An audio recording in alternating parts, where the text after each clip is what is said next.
there because there is a fundamental change in the last, I would say, 5 years. The brands used to look at their products, design their products, and offer their products, saying, here, customer, this is what you need to buy. This is what I think you need. And the consumer was in an unpowered situation because what do you say about it? How you complain about it?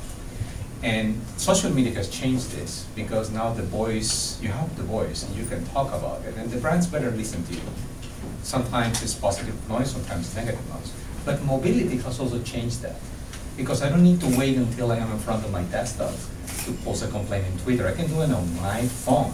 I'm buying right now this car and this guy is not telling me what I need to know. I need to know the next price. Actually, the next dealer I can get a better deal. So the power has gone to the consumer. And because of that, we all businesses and nonprofits and profits, we have to recognize the power of the consumer, our customers. And that changed the definition of service itself. Because this is so powerful that a little startup can, because they really understand the customer needs, can compete with a big incumbent company, or a big company can die in 24 months or even 2 months because they don't understand their customers. So Leonel, the next question is related to that. I want to start with you. It's how do you use customer feedback in improving your business, especially with respect to the service aspect, and how do you gather it, and how do you measure it? Again, remember that we do apps for a living, and we have to please the app users. So they have to love the app, they have to cool factor, and really find the convenience of using the app. So for us, it's very important one metric, which is adoption and retention. If you adopt the app, you download, but you put it in your cemetery of apps, like you go to 200, you download it, you never use it again, we don't have a business, we don't have a right to succeed. So we measure that utilization and return rate, but then we try to understand why are we doing well or what are we doing wrong. Because when the metrics goes down, it's because we are doing something that is not right. And often we don't have the time to ask, because by the time we ask, they are already abandoned us. So we have to be very proactive, trying to understand what the customer do. And that frankly is still a challenge. It's part of what we are trying to learn, what other competitors are doing better, what they are getting more success than us, what the customer, because they have the power. So if you, in the mobile world, if you remember 5 years ago, very few of us have a mobile phone, a smartphone like an iPhone. Today, about 70% of the US population has one. If you do not consider kids, it's 90% already has one of those devices. So for us to understand that space is critical and understand the behavior of that powerful group that now can just turn on their phones and do everything they want. Monica, you're in a different industry. How would you answer this question?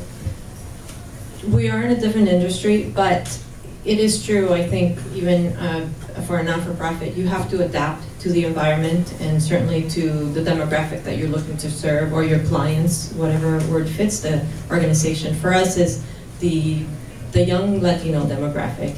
And for me, I'm one of those people. I didn't have a smartphone, and now I do everything on that smartphone because our members, our clients, they reach out to us through social media, Twitter, Facebook, emails, texting. I get a lot of texts. In fact, we have the unlimited texting program, a package because of me. So, and I am a mom of an 11-month-old, so I know about being up at 3 o'clock in the morning, not sleeping, and surfing the web, looking for stuff.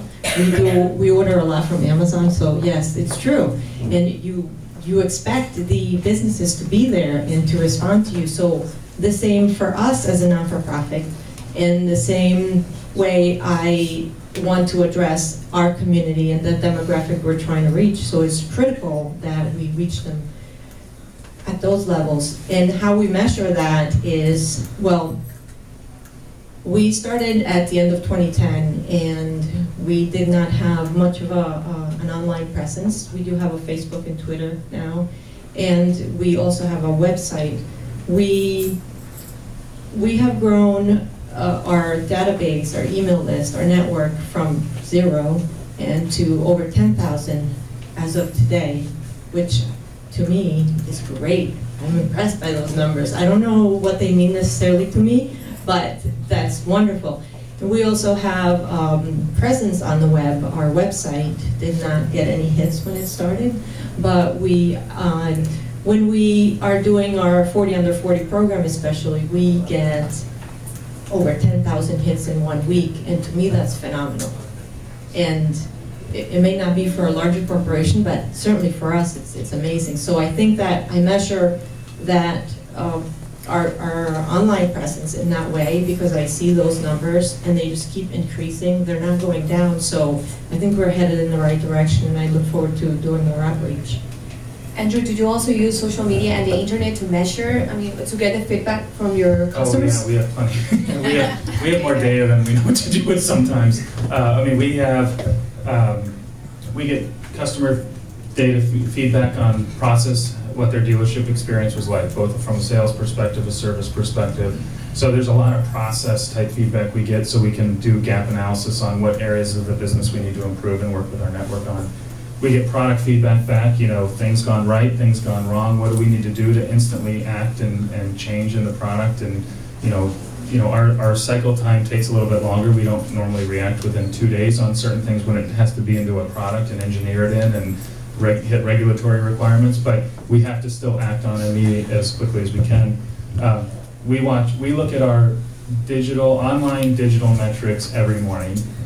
We know how many people have hit MKC homepage. We know how many have gone through build and price, how many have requested inventory from a dealer, what kind of inventory they requested. We have access to the tons of data, so there's only so many hours in the day. You have to be, we call it, let's be very data rich and not be insight poor. Let's be insight rich as well and know what to draw from and what does the customer really want, right? What are they really telling us here so we can act on that?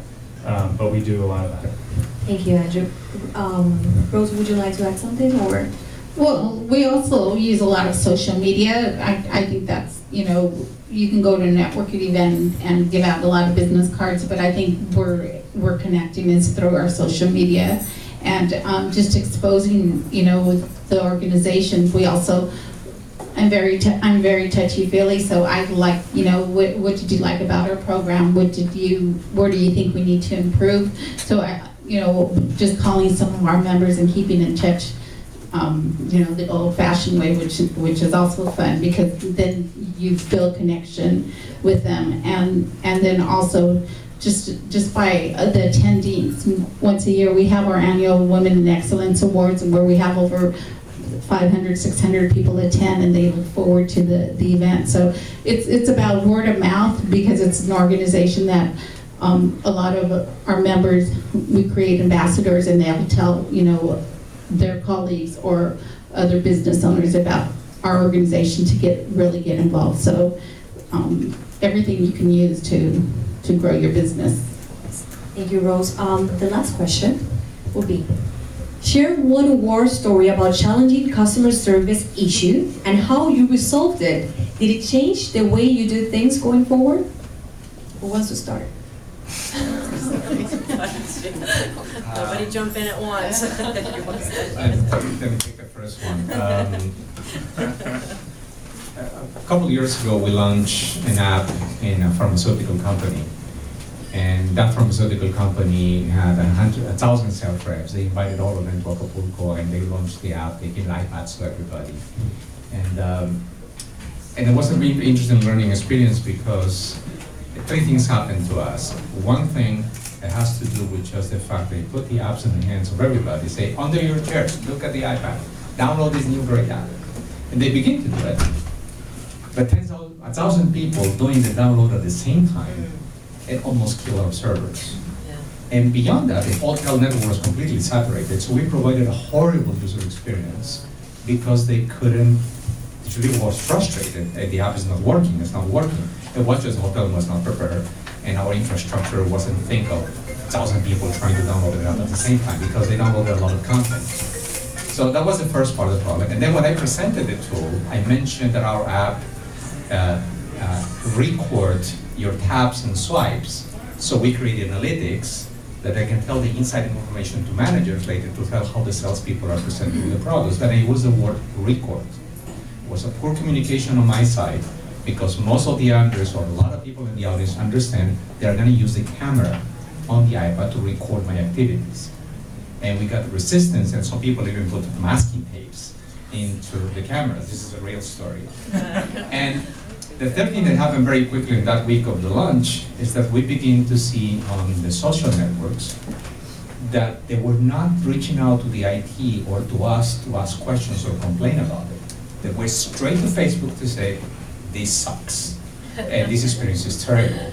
And two things happened. One, we learned how important it was to be in connection with them, to communicate properly, because the whole experience is from end to end. And we also learned that the community helped to each other. The positive part of those complaints on Facebook is that before we reacted, when I landed into the Facebook page just to see what's happening, my team was calling the network, have troubles, go onto the home page. I see the complaints, the tone was very high, but then within minutes, themselves they were helping each other. So you know what, this is how I did it. It works in my case, I did that. So we discovered that helping was not just our responsibility, it was facilitating a knowledge transfer. So that was our first story when we launched, I think it was the 5th customer. But we learned how important is the user experience end to end. Thank you, great story. Monica. On the line. Okay, I wasn't sure which war story I was going to share because I have many. Maybe that's not a good thing to share, but It's not a yeah. But I will share the reason why the Hispanic Coalition got started. And it is a war story if I think about it now, putting it into this context. I was not very involved with the community before when I was younger. I didn't go to college right after high school. I've been working. But at one point I thought there has to be more to we're just going to work. So I quit my job and I went to college. And then I started to get involved with community, became a board member to a local organization, and from there now I'm here. But from going to a lot of meetings in my community of organizations looking to do something, to start programs, projects, the theme is always the same. Let's do something for the community. But there are already so many resources, so many organizations that already have programs. And I remember going to the table where there were a large number of local Latino leaders who are respected and recognized. And I said, how about creating a coalition of organizations so that we can serve as a network to the Hispanic community? I thought it was a good idea. It sounded like to me in my mind, but it wasn't very well received. And then it was put aside, it was tabled, and we had to move on with the meeting. So that's really where the idea of the Hispanic Coalition began. There was resistance. I'm not sure why, but there was resistance to do something like this. And for me, it's instead of recreating the wheel, why can we come together to create a coalition, which is really where the Hispanic Coalition came from, and even the name. And so we are not reinventing the wheel.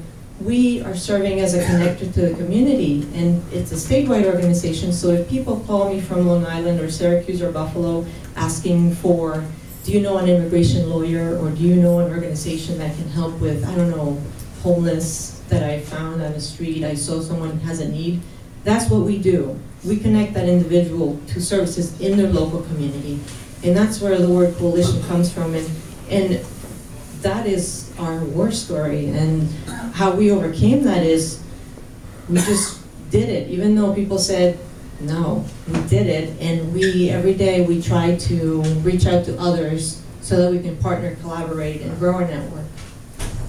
Thank you, Monica. Rose? War stories is, Yeah.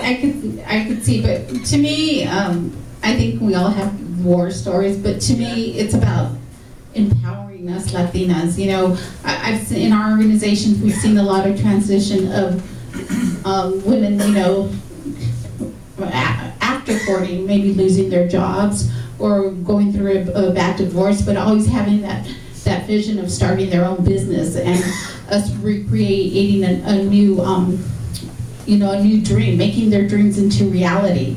And to me, it's about, you know, inviting them to our organization and empowering them that they have whatever it takes to you know, run a business.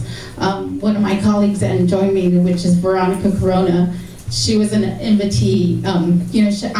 She was one of my friends, and she's like, Rose, I'm thinking about starting my own business, and I invited her to attend our business management academy.